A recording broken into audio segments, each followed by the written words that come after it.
사람은 엄마의 뱃속에서 제일 나와서 세상을 접촉할 때 무엇으로 접촉하냐면 시각으로 접촉하는 것이 아닙니다. 보이지 않아요. 청각으로 세상을 제일 처음 접촉하는 게 아닙니다. 후각도 아니고 비각도 아니고 사람이 세상을 제일 처음 접할 것은 바로 촉각을 통해서 세상과 제일 처음 접하게 되어졌습니다. 그래서 어린 아이들이 태어나게 되면 제일 먼저 아이들에게 장난감이라든지 놀이를 해줘야 할 것이 뭐냐면 바로 이 촉각놀이입니다. 촉각놀이 또는 촉감놀이 이렇게 이야기를 하죠. 아이가 맨 처음에 태어나면 제일 많이 발달되어 있는 감각이 바로 뭐냐면 이 촉각입니다. 청각이나 시각, 청각 이런 것들은 발달되지를 않았어요. 그래서 아이는 이 촉감을 통하여서 대상자, 세상의 정보를 수집하고 인지하게 되어졌습니다. 그리고 아이들은 이 촉감을 통하여서 인지가 발달을 하게 되어집니다. 그리고 이 촉각을 통하여서 인지되어진 것들을 인식하면서 거기에 맞는 동작을 하면서 신체 발달을 이루게 되어집니다. 그러면 이 신생아들은 결국은 뭐냐면요, 촉감을 통하여서 인지가 발달되고 정서가 발달되고 그것이 행동으로 나타나면서 신체 발달로 이루어진다. 제일 중요한 것이 뭐냐면 촉각인 것입니다. 그래서 아이들이 태어나면 제일 먼저 할 것이 뭐냐면 비싼 장난감 사주는 것이 아니에요. 자꾸 만져주는 겁니다. 어루만져주는 겁니다. 촉각을 자꾸 피부 접촉을 하는 것이 정말 중요합니다. 피부 접촉만이 아니라 그 밖에 그 아이가 만질 수 있고 이런 촉각도 있구나 저런 촉각도 있구나 라는 것을 인지하고 그걸 통해서 세상을 자꾸 경험해 나갈 수 있도록 여러 그런 촉각을 경험하게 해주는 것이 중요합니다. 근데요, 이 부드러운 촉각은 그 아이의 심박수를 낮춰서 굉장히 심리적인 안정감을 주기도 하며 그 어린아이가 잠을 자는데 수면의 질을 높이는데 굉장한 큰 도움이 되어집니다. 어린아이들에게 제일 좋은 놀이는 밀가루 반죽놀이입니다. 오감 발달에도 좋고 소근육 발달에 정말 좋습니다. 뿐만 아니라 그걸 협응 능력이라고 합니다. 눈과 손의 협응 능력에 도움이 되고 그리고 우리가 그 어린아이들은 표현을 못해 말을 아직 못하니까 그러나 자라면서 굉장한 여러 가지 발달 스트레스를 겪게 되어지는데 그 발달 스트레스를 해소하는 데도 도움이 되는 것이 뭐냐면 바로 이 밀가루 반죽 놀이인 것입니다. 여러분, 지금 저는 이 촉각에 대해서 얘기를 하고 있습니다. 우리 신체 기관 중에서 가장 많은 무거운 기관은 어딘 줄 아십니까? 뼈를 제한 무거운 기관이 어딜 것 같습니까? 뼈를 제한 가장 무거운 기관은 여러분 심장도 아닙니다. 위도 아닙니다. 어디냐면 바로 피부입니다. 피부는 3kg 정도 그 무게가 되어져 있습니다. 근데 이건 굉장히 중요한 역할을 합니다. 추위로부터 우리를 보호해 주기도 합니다. 뜨거운 햇빛으로부터도 우리를 보호해 주기도 합니다. 위험한 물질로부터 우리의 몸을 보호해 주기도 합니다. 그런가 하면 바깥에서 안으로 들어오는 비나 눈 그리고 바람, 매연 등 유해한 물질로부터 우리를 보호해주는 방패 역할을 해주죠. 뿐만 아니라 몸속의 피나 수분 같은 것이 바깥으로 빠져나가지 못하도록 통제 역할을 해주는 것이 피부입니다. 그런데 이 피부는 그런 역할만 하는 것이 아니라 우리 피부는 굉장히 많은 감촉을 느끼는 수용체로 가득 차 있어요. 그래서 자신을 쓰다듬게 되면 이 촉각 수용체에 가해지는 자극은 뇌에서 아름다운 불꽃놀이가 되고 그 사람으로 하여금 행복한 감정이 만들어지게 하고 세로토닌이라고 하는 호르몬을 분비하게 합니다. 그래서 어린 아이들을 자꾸 만진거나, 어린 아이만 아니죠, 성인도 마찬가지인 것입니다. 자꾸 만짐을 통해서 행복한 그런 감정이 솟아나고 우울과 불안, 걱정, 염려 이런 것도 사라지게 합니다. 그만큼 사람에게 있어서 피부의 촉감은 중요합니다. 그 밥을 아무리 많이 줘도요, 접촉하지 않는, 만져주지 않는 아이는 뇌가 정상적으로 잘 자라지 않는다고 하는 의학 보고가 있습니다. 아무리 영양 있는 것을 많이 준다고 하더라도 접촉이 없는 아이, 사랑의 접촉이 없는 아이는 뇌가 자라지 않는다. 뿐만 아니라 접촉이 부족한 아이는 충분한 그런 피부에 접촉을 하는 아이보다 잘 먹지도 않는다고 합니다. 그래서 순하다고 해서 그 아이가 잘 울지 않는다고 해서 접촉하지 않거나 자꾸 쓰다듬지 않게 되게 되면 이 아이의 발달 과정에 나쁜 영향을 주어서 잘 먹지도 않고, 그래서 건강에 돌이킬 수 없는 손상을 가져온다고 합니다. 심지어 이 접촉 결핍은 어떤 결과도 가져오냐면, 정말 아이의 누군가의 손길이 닿지 않는 아이는 영향을 아무리 줘도 죽는 아이도 생긴다고 하는 의학 보고서가 있습니다. 접촉이 부족한 아이는 나중에 자라서 학교에서도 잘 적응하지 못하고, 쉽게 말하면 왕따가 될 확률이 많다는 얘기입니다. 접촉이 부족한 아이는 나중에 성인이 되어서도 사회 적응력이 떨어지게 되고, 사람들과 잘 어울리는 대인관계의 스트레스를 굉장히 많이 받게 되어지며, 자기 내적으로는 우울증과 불안증에 시달리게 되어집니다. 그래서 요즘 의학계에서는 이 접촉을 하나의 치료법으로 지금 사용하기 시작했고, 전 세계적으로 이 접촉법이 확산되고 있습니다. 미국의 그 국립보건원 신경심리학자 제임스 프리스콧이 있는데, 이분은요 400개의 문화권에 대한 광범위한 조사를 했는데 그 조사 결과 굉장히 흥미롭습니다.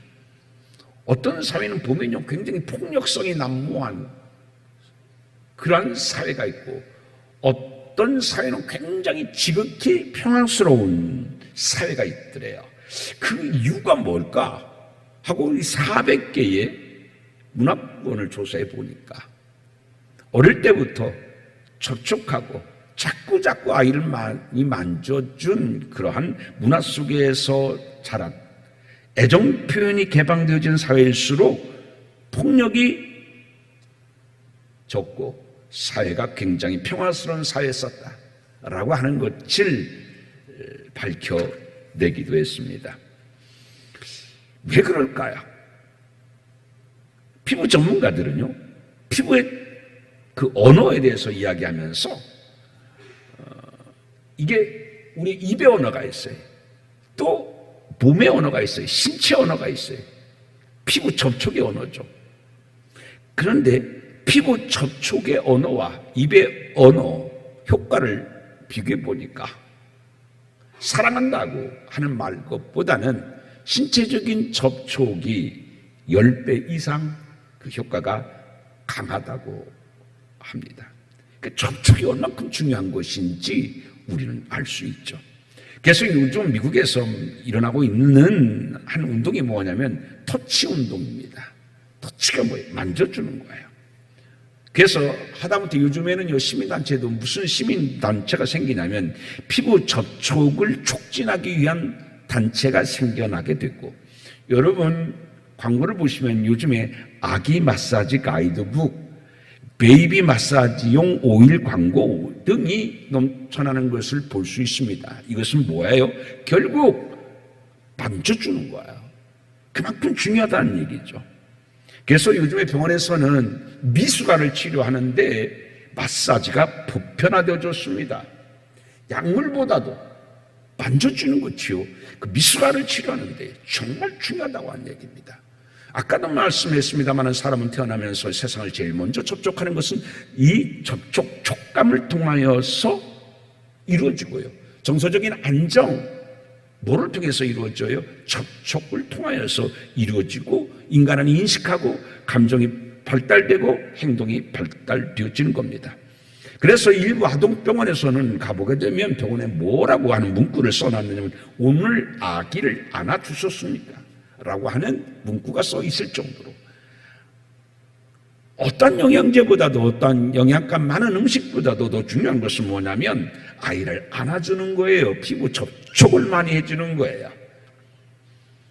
어머니의 부드러운 손길도 필요하지만 또 아버지의 또 두탁한 손길도 그 아이에게는 굉장히 좋습니다. 그래서 엄마와 아빠가 아이를 번갈아 안아주는 것은 그 어떠한 것보다도 교육 효과 또 정서, 인지, 행동 발달 모든 것에서 정말 필요한 것이 뭐냐면 아이를 안아주는 것입니다. 이 미국의 심리학자 수잔 베일이 있는데 그분은요 자신감 있는 어린아이 키우기라고 하는 책을 써서요 굉장한 베스트셀러가 되어졌는데 그분은 그 책에서 성공적인 유아법 5가지를 말씀하고 있어요. 어떻게 해야지만이 아이가 잘 자랄 수 있을까?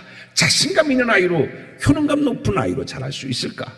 5가지 성공적인 유아법을 이야기하는데 그 첫 번째가 뭔지 압니까? 제일 중요한 것이 바로 접촉입니다. 접촉이에요. 여러분 정말 안타까운 건 뭐냐면 부모들은요 아이들에게 장난감만 사줘요. 장난감만. 근데 장난감보다 더 중요한 것은 뭐냐면요 부모와의 접촉입니다. 때로 부모들이 귀찮아요. 힘들어요. 그래서 부모와의 접촉보다는 장난감의 접촉을 더 많이 하는 경우가 있는데 정말 중요한 것은 접촉이거든요. 그것이 나중에 자신감도 있고 자존감도 높아지고 효능감, 내가 뭔가를 해낼 수 있다고 하는 효능감을 키우는데 접촉만큼 중요한 게 없습니다. 오늘 제가 왜 이렇게 접촉에 대해서 많이 말씀하냐면 아까 우리 이한홍 장로님도 기도하는데 하나님께서 우리를 어루만져 주시고 라고 한 말씀을 하셨어요.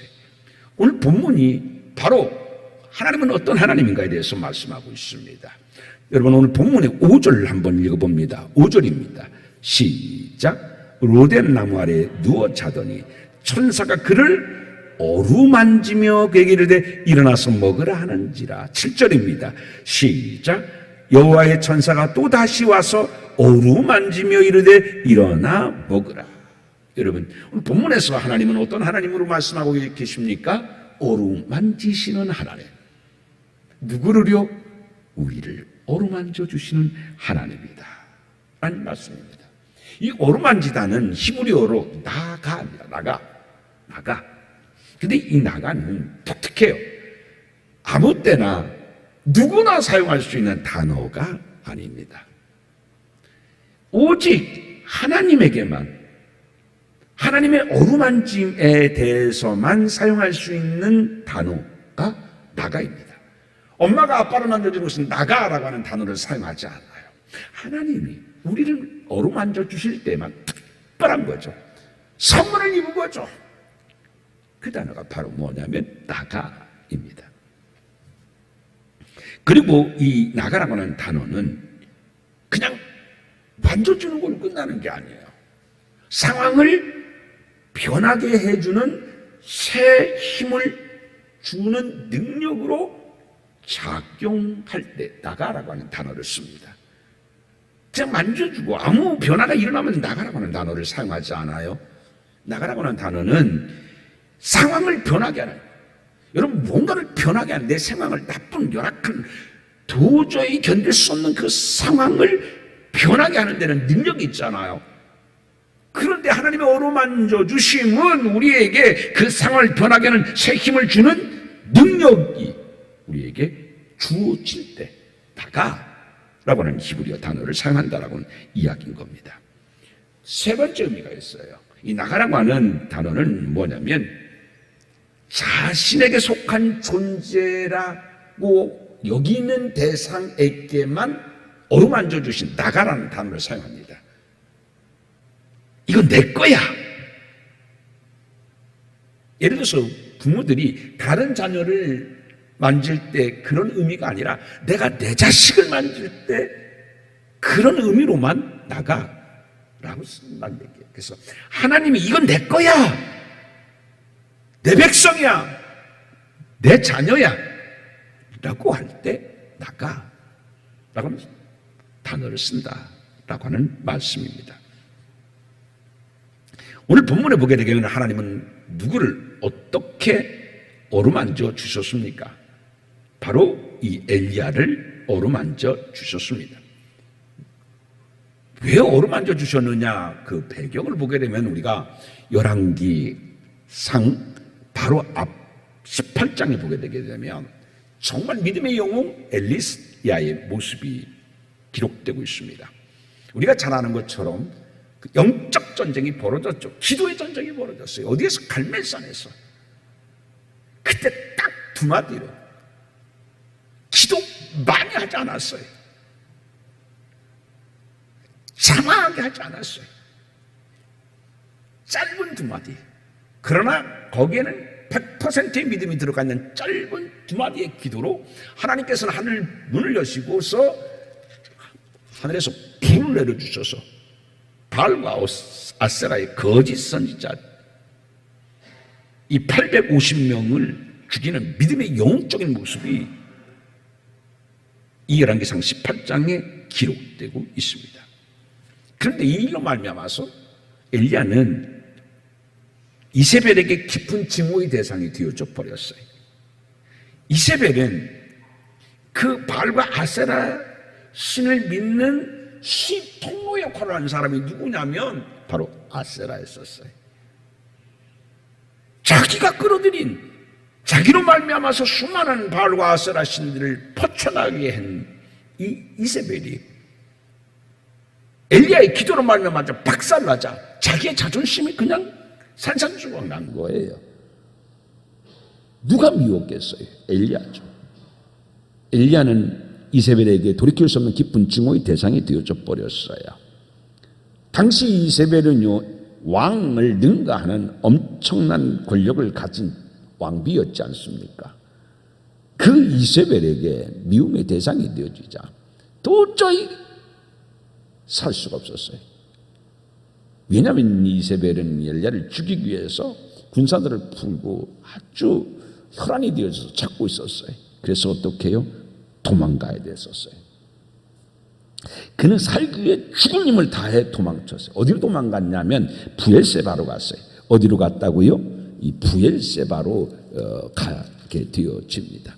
그런데 이 부엘세바, 여러분 3절을 한번 봅니다. 19장 3절 읽어봅니다. 시작. 그가 이 형편을 보고 일어나 자기의 생명을 위해 도망하여 유다에 속한 부엘세바에 어디로 갔어요? 부엘세바로 갔어요. 왜 부엘세바로 갔냐면 이유가 있어요.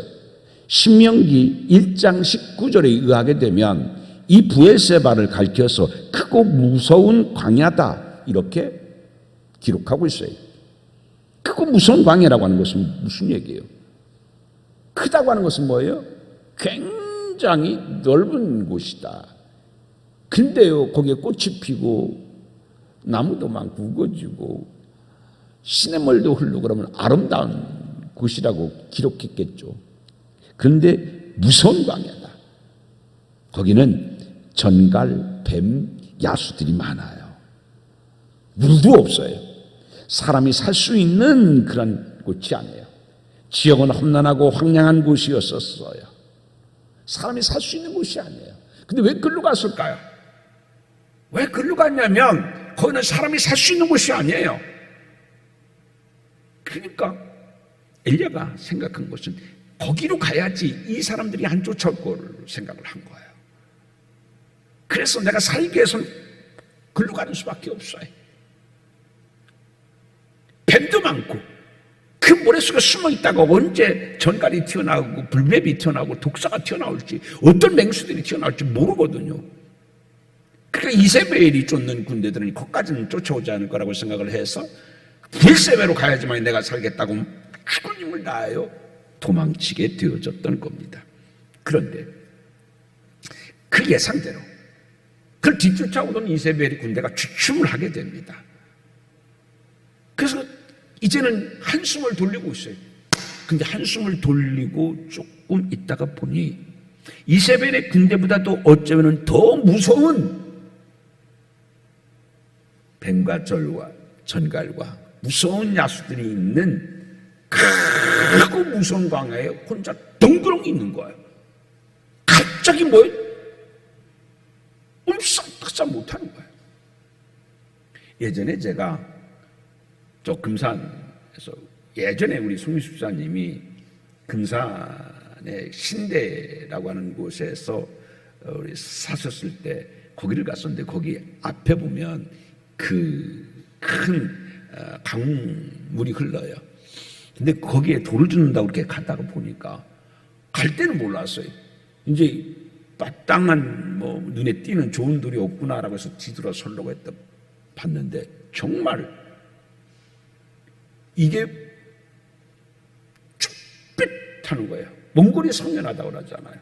왜냐하면 이렇게 봤더니요 진짜 한치 발을 뗄 수 없을 만큼 뱀들이 우글우글한 거야. 제일 무서워하는 것 가운데 하나가 뱀이잖아요. 근데 이 한 마리가 아니에요. 뒤를 돌아보고 앞을 보고 옆을 봐도요 뱀이 우글우글한 거예요. 지금 나 혼자 서 있는 것만 에서 한 발짝만 뛰어도 뱀들이 막 우글우글 어떻게 이렇게 뱀들이 있는지 몰라. 지금 이 크고 무서운 광야에서 엘리야가 그런 형국이에요. 거기는요 지금 제가 있었던 곳은 물뱀이에요. 그렇게 독이 많지는 않아요. 그런데 엘리야가 있었던 그 브엘세바는 어때요? 불뱀이에요. 독사예요. 살기 위해서 도망왔지만 이제 한숨 돌리고 보니 무슨 광야라고요? 크고 무서워요. 그 다음 얘기는 뭐예요? 벗어나기가 어렵다는 얘기예요. 작은 곳이라야 빨리 벗어나죠. 죽은 힘을 다해 뛰어왔는데 이제는 이 큰 광야를 다시 벗어나려고 하니까 힘이 없는 거예요.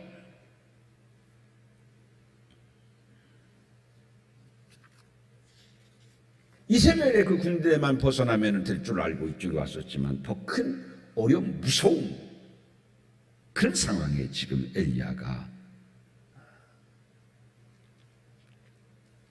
그 앞에서 펼쳐지고 있습니다. 이 광야를 빨리 벗어나야지만 이제 그 엘리야는 살 수 있어요. 먹을 게 어디가 있어요? 물도 없는데. 이제는 이 큰 광야를 도저히 벗어날 수 없었어요. 여러분,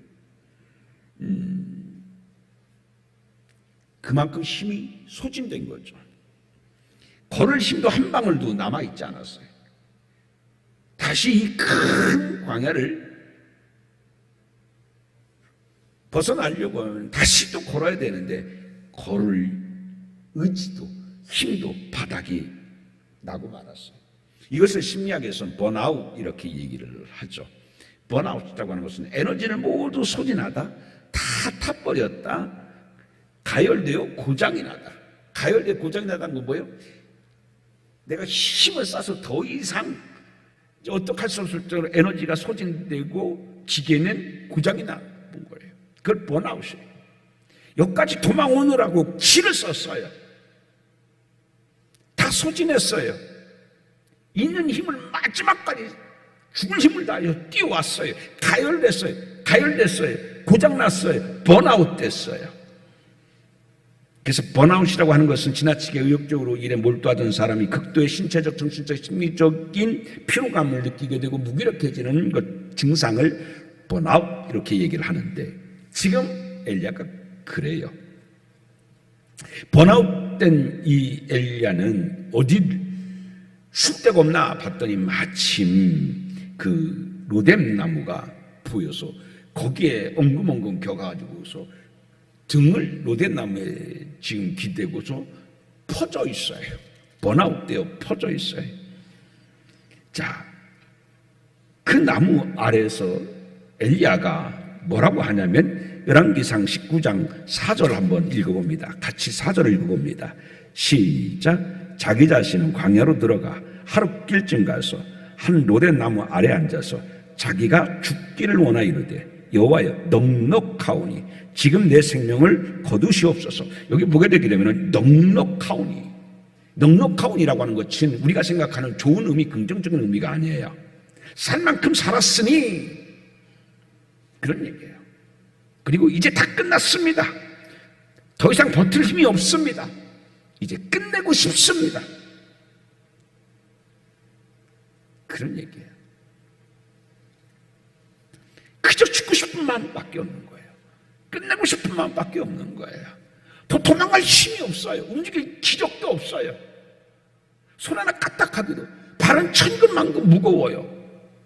수많은 뱀이 있고 전갈이 있고 무서운 동물들이 있는데 내 힘으로 어떻게 이 큰 광야를 빠져나갈 수가 있겠어요? 어차피 가다가 불뱀에 물려 죽느니 야수에게 잡혀서 죽느니 여기서 죽느니 똑같으니까 차라리 내 이제 끝나는 게 좋겠습니다. 이렇게 지금 이야기하고 있습니다. 사랑하는 성도 여러분, 저는 이 말씀을 읽으면서 그런 생각을 가끔 해봅니다. 살다가 이렇게 힘들어 본 적이 있을까? 하나님 끝나고 싶습니다. 살다가 애썼어요. 아시잖아요. 저도 할 만큼 했잖아요. 근데 이 상황을 내가 벗어날 수 있는 상황이 못 돼요. 크고 무서운 이 광야 같은 삶. 그래도 나는 하나님을 믿고 해볼 만큼 해봤는데 이제는 더 이상 버틸 힘이 없습니다. 이렇게 살다가 힘들어 본 적이 있습니까? 어떤 사람은 경제적으로 너무 어려워서 죽고 싶다고 하는 사람도 있겠고요. 어떤 사람은 건강이 안 좋아서 통증 때문에 차라리 죽고 싶은 마음이 드는 사람도 있을 것입니다. 어떤 사람은 누구에게도 털어놓을 수 없는 고민과 죄책감 때문에 숨도 못 쉬고 차라리 이렇게 살 바에야는 죽는 게 낫겠다라고 생각하는 사람도 있을 것입니다. 그런데 그런 엘리야에게 하나님은 뭐라고 말씀하셨습니까? 천사를 보내주시고 뭐라고 말씀하셨어요? 하나님은요, 야단치시고 혀를 차면서 믿음이 없다고 꾸짖는 하나님이 아니셨어요. 내가 기도할 때 단 두 마디의 기도에 내가 그렇게 역사해 주지 않느냐. 근데도 못 믿어? 내가 너에게 얼마나 능력을 주었느냐. 다른 선지자 봐라. 우리가 잘 알잖아요. 엘리야는 능력의 선지자 아닙니까? 다른 어떤 선지자보다도 하나님께서 확실한 증거를 그때마다 주셨어요. 누가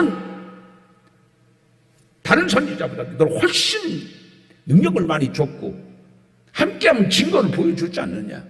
그런데도 내가 지금 번아웃 돼가지고서 죽는 게 차라리 낫겠다고요? 너가 지금 그런 말을 할 때냐? 하나님 그렇게 꾸짖거나 야단치시지를 않았어요. 한심 없는 그러한 모습을 보고서 하나님은 혀를 차지도 않으셨어요. 하나님은 어루만져 주셨어요. 하나님은 어떤 하나님이냐면 바로 우리가 믿는 하나님은 바로 그런 하나님이에요. 내가 힘들어서 너무 힘들어요. 내가 해결하기에는 너무나 큰 광야 같은 이 문제 내 힘으로는 못해요. 차라리 더 이상 버팀 힘도 없어요. 하나님 여기서 끝나는 게 오히려 좋을 것 같아요. 그래, 네가 얼마나 힘든지 내가 안다. 만약에 그런 말을 하는 자녀 있으면 부모는 어떡할까요? 왜 이렇게 나약하냐고 그럴까요? 그런 부모도 많을 겁니다. 그러나 우리 하나님은 그런 하나님이 아니에요. 어루만져 주세요. 여러분 생각해 보세요. 어떤 마음으로 어루만져 주셨을까? 어떤 마음으로 어루만져 주셨을까?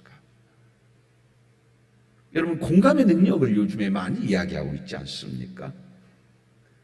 어떤 마음으로 하나님은 엘리야를 어루만져 주셨을까? 공감됩니까? 그 하나님의 따뜻한 사랑의 마음 느껴지십니까? 하나님은 어루만져 주신 것만이 아닙니다.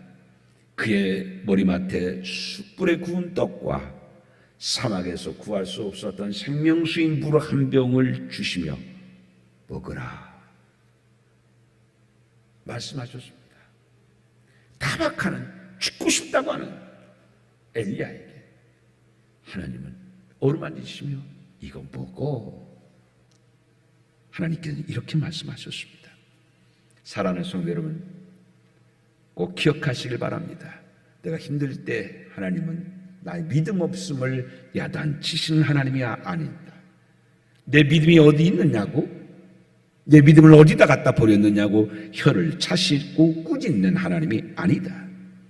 우리의 연약함을 이해하시고 동정하시며 긍휼히 여겨주시며 어루만져 주시고 우리가 힘낼 수 있도록 우리를 먹이시는 따뜻한 사랑의 하나님이시다. 하나님은 책망의 하나님이 아니라 위로의 하나님이다. 하나님은 타박하시는 하나님이 아니라 우리의 연약함을 감싸주시고 어루만져주시는 분이시다. 아까 제가 말씀드렸던 것처럼 어루만졌다고 하는 단어는 특별히 하나님께서 자기에게 속한 자를 어루만져 주실 때만 사용되는 최고의 사랑의 표현이죠. 근데 아까도 말씀했잖아요. 어루만져 주셨다고 하는 것은 어루만져수로 끝나는 것이 아니라 그 대상자가 변화되어졌다는 거예요. 상황을 변화시킬 수 있는 능력을 부여받았다라는 뜻을 갖고 있다고 제가 말씀을 드렸잖아요. 여러분 보십시오. 어떻게 변화됐나? 하나님이 어루만져 주시니까 어떻게 변화됐습니까? 자, 19장 8절을 한번 읽어봅니다. 19장 8절 시작. 이에 일어나 먹고 마시고 그 음식물의 힘을 의지하여 40주 40야를 가서 하나님의 산 호렙에 이르니라. 여러분, 탈진했던 엘리야, 번아웃돼서 손 하나 까딱하고 발 하나 움직일 수 없었던 엘리야가 하나님의 어루만져심을 통하여서 힘을 얻고 얼만큼을 뛰어갔다고요? 번아웃돼서요, 탈진해가지고서 정말 손 하나 움직일 수 없었던 그가 여러분 40일 낮 밤을 뛰어갈 수 있을 정도의 엄청난 체력을 하나님 그에게 허락해 주셨어요. 40일 40주야를 뛰어갈 수 있는 힘이 어디가 있어요? 이봉주도 안 돼요. 황영전도 안 돼요. 하나님이 어루만져 주시니까 그런 놀라운 능력이 생기는 거예요. 사랑하는 성도 여러분, 오늘 여러분이 살아가다가 너무 힘들고 힘이 없다고, 내 발걸음이 너무 무거워요 라고 생각되십니까?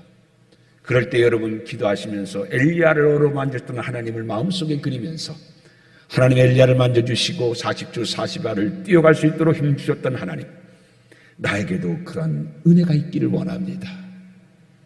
나에게 힘 주옵소서. 넉넉히 이길 힘을 주옵소서. 그 엘리야의 하나님을 경험하는 여러분 되어지기를 주님의 이름으로 축원드립니다. 그리고서는 어디 갔다고요? 호렙에 이르렀대요. 그의 삶의 환경이 부엘사바에서 크고 무서운 광야에서 그의 삶의 현장이 어디로 변화되어졌습니까? 호렙산으로 변화되어졌습니다. 40일 동안 주야로 뛸 힘도 생겼었고, 그 힘만 생긴 것이 아니라 그 힘을 통하여 그의 삶의 자리가 부엘세바 크고 무서운 광야에서 하나님의 호렙산으로 그의 삶의 자리가 바뀌어졌다라는 말씀입니다. 사랑하는 성도 여러분, 오늘 여러분들이 세상을 살아가시면서 힘들고 어렵고 지치는데 과연 이 새 삶의 문제가 언제 끝나나 라고 암담해할 때, 엄두가 나지 않을 때, 오늘 이 엘리야를 어루만졌던 하나님을 꼭 여러분 마음속에 그리면서, 하나님 엘리야를 어루만져 주고 힘줬던 하나님, 나에게도 그런 은혜가 있기를 원합니다. 그래서 하나님의 어루만져 주심을 경험하는 놀라운 은혜와 축복이 있기를 주님의 이름으로 축원드립니다. 하나님은 좋으신 하나님입니다. 나를 어루만져서 셈 주시는 좋으신 하나님, 참 좋으신 하나님입니다. 기도합니다. 지쳐있던 엘리야를 찾아와 어루만져 주셨던 하나님, 오늘 그 하나님의 사랑의 손길이 이 자리에 함께하기를 기도드립니다. 찾아와 주옵소서. 우리를 어루만져 주옵소서. 힘들 때마다 위로해 주시옵시고 힘 주셔서 브엘세바같이 크고 지른 광야와 같은 삶을 넉넉히 이기어 하나님의 축복의 동산인 호렙산에 설 수 있는 우리 되게 하여 주옵소서. 우리를 떠나지 아니하시고 성령으로 역사해 주시는 예수님의 이름으로 기도하옵나이다. 아멘.